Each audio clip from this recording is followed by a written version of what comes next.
So what's a demand profit pool? Let's take a fun category like beer.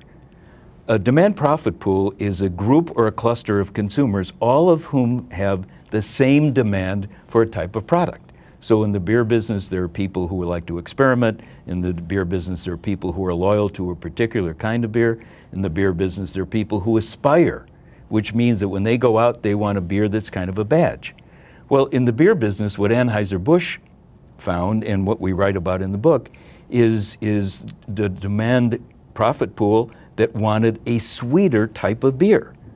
Now, that isn't something that the beer makers thought about in an industry that's all about bitterness and hoppiness.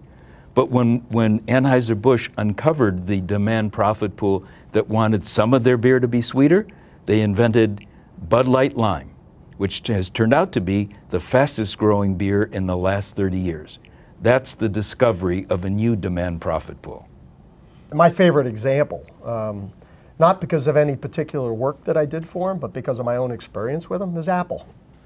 Apple has learned how to sell expectation, right? Why? Because there is a consumer out there who always wants to be on the leading edge, right? Turns out there's a lot of those consumers, and they continue to tempt them, to tempt them with expectations of the latest and greatest, and then they continue to sell to them. And they've been in that iteration mode for how long? Ever since I can remember.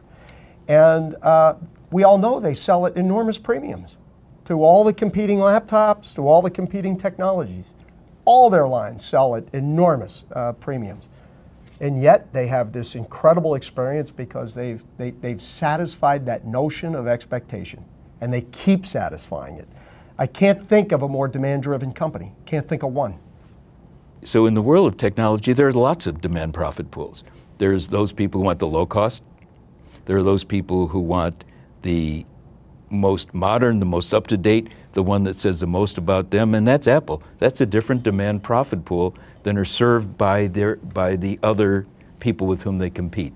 And so the notion of a demand profit pool is to find that group of people who have unsatisfied demand, and you do everything you can to rush to satisfy it. Apple's a great example because they've been doing it for a decade.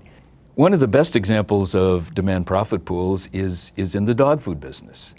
And as it turns out that any of us who own a dog, there's 5 different demand profit pools. There's one that's called the loving pamperers, and it all has to do, by the way, with the relationship you want with your dog.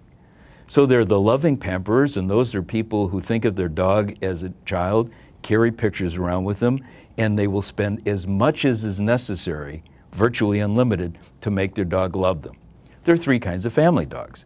There's dog as family member, there's dog as family pet, and there's dog as furniture. I don't know, we have one of those that lies over there, we feed it once a day and everything's okay. Then there's this other group that's external, that are ranchers and farmers, and those are places where dogs are like farm implements or tools, and there's no affection.